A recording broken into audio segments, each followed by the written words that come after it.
Hey, my name is Robert. Welcome back to Fight Pics number 2. The first video I didn't label it as that, but I think that's a good name to have for these kind of videos because it's literally just picking fights.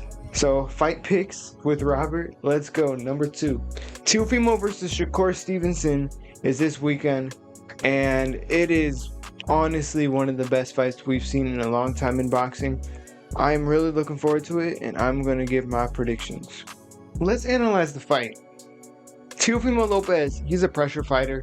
He's not the normal pressure fighter where he doesn't walk forward recklessly. Instead, he walks forward confidently, often with his hands slightly below his chin.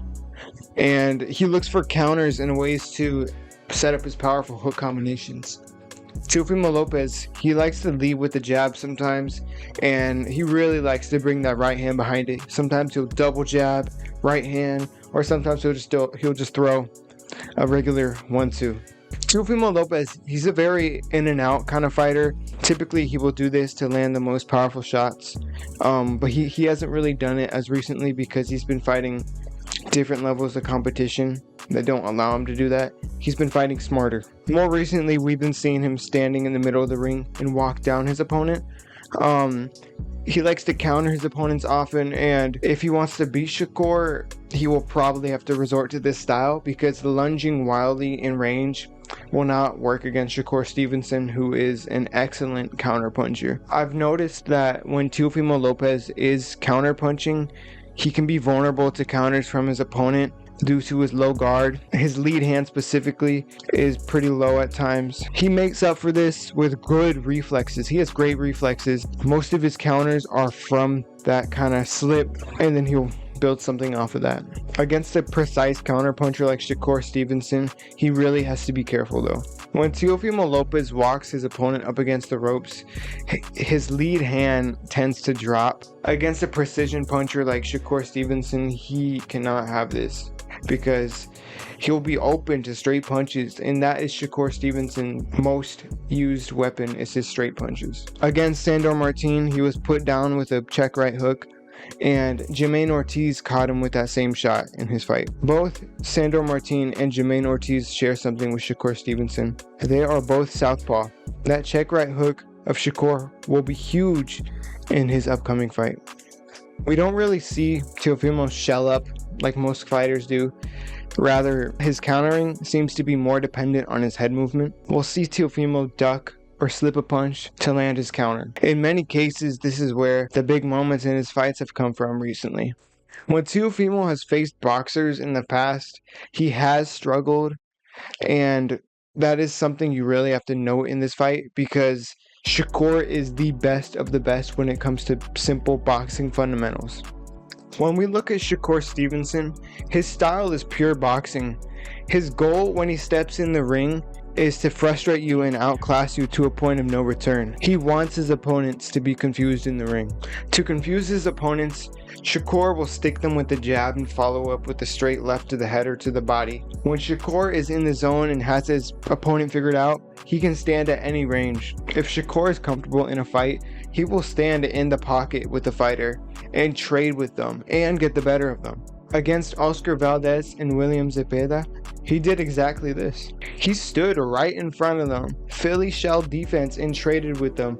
He landed nasty counters that were more noticeable to the judges than William Zepeda and Oscar Valdez clubbing hooks to the head and to the body.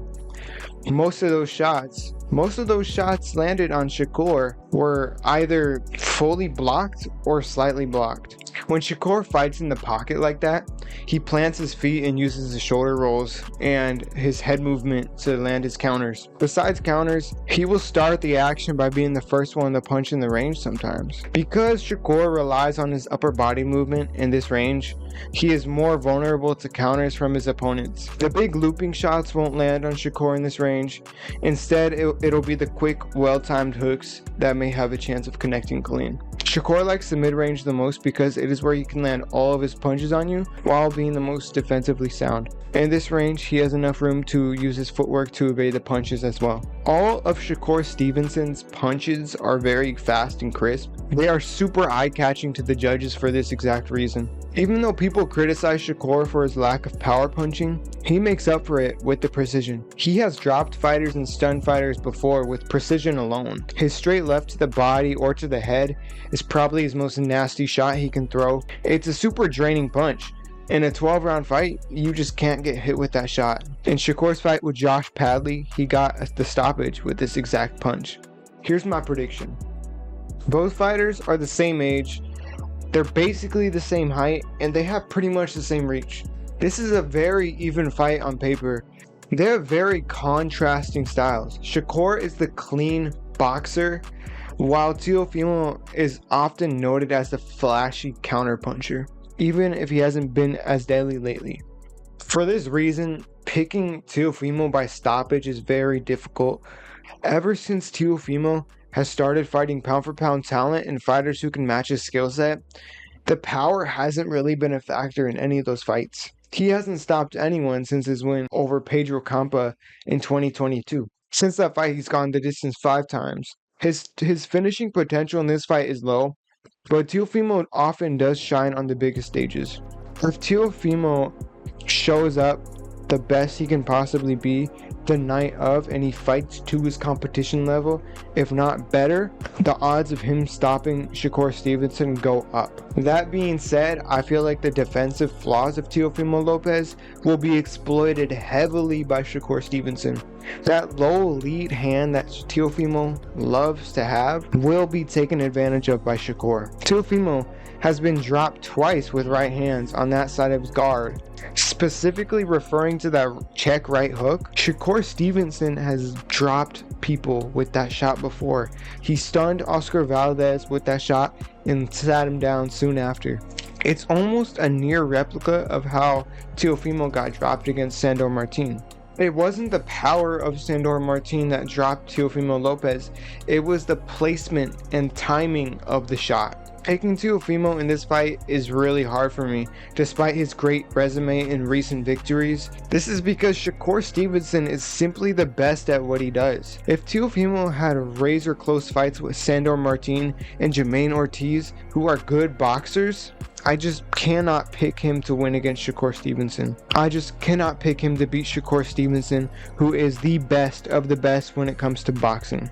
I can see Teofimo stealing a few of the rounds by landing his flashy combinations that might catch the eye of the judges, but I can only see him landing 1 or 2 punches in those combinations. It will be a competitive fight, but it will be clear in the first few rounds how the fight will end up. My prediction is that Shakur Stevenson will beat Teofimo Lopez by unanimous decision. The scorecards are probably going to be along the lines of 115 to 113 or like 117 to 111. This fight, it's going to be one of those fights that has the big feel kind of moment right when the bell rings for the first round. It's going to give you those chills that, oh my god, this fight's finally here. Every time there's a fight that has that feeling, it is just the best thing ever. I believe the last time there was a fight of that feel was when Eubank Jr. was facing off against Conor Benn in their first fight. It's honestly amazing that we're getting a fight of this magnitude so early in the year. This fight only sets up bigger fights in the future for either fighter who wins. And I'm really looking forward to it. This is going to be a great fight. Even if it's a stinker, the history is there. Both of these fighters, biggest fights of their career, promotion-wise, it's amazing. And I'm really looking forward to it Saturday night. Thank you for watching. Let me know who you got in the comments.